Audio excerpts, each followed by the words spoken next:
একটা ব্যক্তি আসছে, ওনার সিকিউরিটি অবশ্যই দরকার, আমরা এটা ফিল করি, কিন্তু যে হিসাবে প্রজেকশন হয়েছে, এরপরে এখনও যেভাবে প্রজেকশন হচ্ছে, তো এগুলোই তো মানুষকে এক ধরনের মেসেজ দিচ্ছে। মানে জাতীয় সরকারের একটা আলোচনা বা ধোঁয়াশা এরকম একটা কিছু শোনা যাচ্ছে। এটা তো এই ধরনের কোনো আলোচনার কোনো খবর আমাদের কাছে নেই। আমরা যেটা মনে করি সেটা হচ্ছে একটা সুষ্ঠু নির্বাচনের জন্যে সকলের ভিতরে একটা আন্ডারস্ট্যান্ডিং থাকা দরকার। কারণ রাজনৈতিক দলগুলো যদি সহযোগিতা না করে, তাহলে শুধু ইলেকশন কমিশন আর গভর্নমেন্টকে দিয়েই নির্বাচন সুষ্ঠু হবে না। সুতরাং ওই ক্ষেত্রে আমরা ডায়ালগকে ইনভাইট করি, how to make a fair election এবং কীভাবে একটা কনজেনশাল অ্যাটমসফিয়ার তৈরি হয়। আমির জামাত যখন তারেক সাহেবের সাথে কথা বলেছিলেন, তাকে কন্ডোলেন্স দেওয়ার সময় উনি যেটা উল্লেখ করেছিলেন যে একটা সুষ্ঠু নির্বাচনের মাধ্যমে যে আউটকামই আসে রেজাল্টে, যারাই মেজরিটি হয়, যারাই গভর্নমেন্টে থাকে, যারা অপোজিশন হয়, কিন্তু বাংলাদেশকে এগিয়ে নিয়ে যাওয়ার জন্য আমাদের ভিতরে একটা কমন আন্ডারস্ট্যান্ডিং থাকা উচিত, কোঅপারেশন থাকা উচিত। আমরা মনে করি সেটাও হতে পারে। 3 নম্বর যেটা আমরা বলছি যে আমরা যদি ইনশাল্লাহ মানুষের সহযোগিতায় আমরা যদি মেজরিটি পাই, তাহলে জামাত একক পার্টি হিসেবে সরকার করবে না, আমরা সকলকে ইনক্লুড করেই সরকার গঠন করার জন্য আমরা চেষ্টা করব। সেটা 2টা পার্ট থাকতে পারে। একটা হচ্ছে আমরা যদি মেজরিটি থাকি, তাহলে তো স্ট্রং অপোজিশন হিসাবে আরেকটি দল থাকবে নিঃসন্দেহে। আর আমরা যদি একটা বিশাল জোটের মাধ্যমে ইলেকশন করছি বা বহু দল, তারা সকলেই আমাদের সরকারের ভিতরে থাকবে। সেই হিসাবে কোনো দলীয় না, একটা ওটাও এক ধরনের ন্যাশনাল গভর্নমেন্টের আকারেই আমরা দেশ পরিচালনা করব ইনশাআল্লাহ। এনসিপির সাথে জোট হওয়ার পরে এনসিপি এবং আপনারা কিন্তু প্রায় প্রতিদিনই আমরা শুনছি যে একটি দল বা বিএনপি সরাসরি আপনারা বলছেন, আসলে এখান থেকে বের হওয়ার আসলে কি পথ মনে করেন? কোত্থেকে? মানে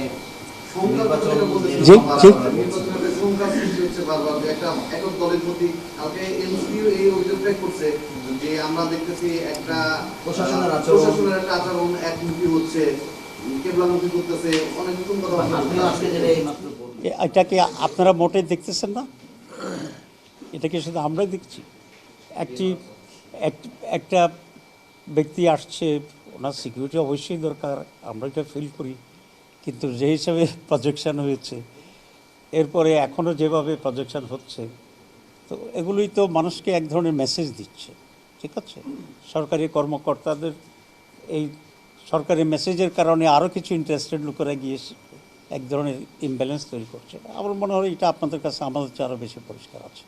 তো নির্বাচনে লেভেল প্লেইং ফিল্ড যে কথা বলা হয়, তো সেটা যদি মেনটেন করতে হয়, তাহলে আপনি যদি আমাকে 2টা পুলিশ দেন পাহারায়, তাহলে আরেকজনকে 2টাই দিতে হবে, অ্যাটলিস্ট মেইন অপোজিশন থেকে।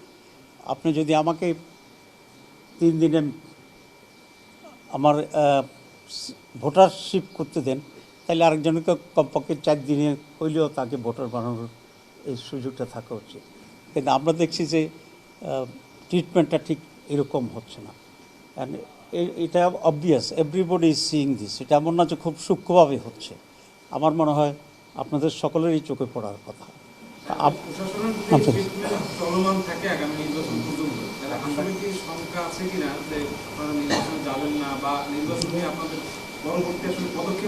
না, আমরা এত আগে এটা বলতে চাই না। আমরা আশা করি সরকার এবং ইলেকশন কমিশন এনাফ স্টেপ নেবে একটা সুষ্ঠু নির্বাচনের জন্যে, এবং সেই পর্যায় পর্যন্ত যেতে হবে না বলেই আমরা আশা করছি, এবং এই আশার উপর থেকেই আমরা আমাদের চেষ্টা চালিয়ে যাব।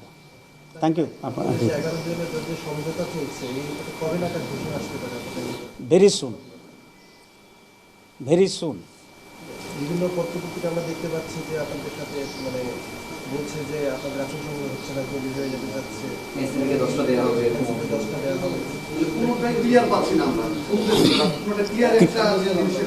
না, ক্লিয়ার পাওয়ার তো কোনো সুযোগ নেই, কারণ এখনও পুরো ক্লিয়ার হয় নাই। সুতরাং এটা কাল্পনিক, এবং এটা সত্য নয়, এটা আমি বলতে পারি।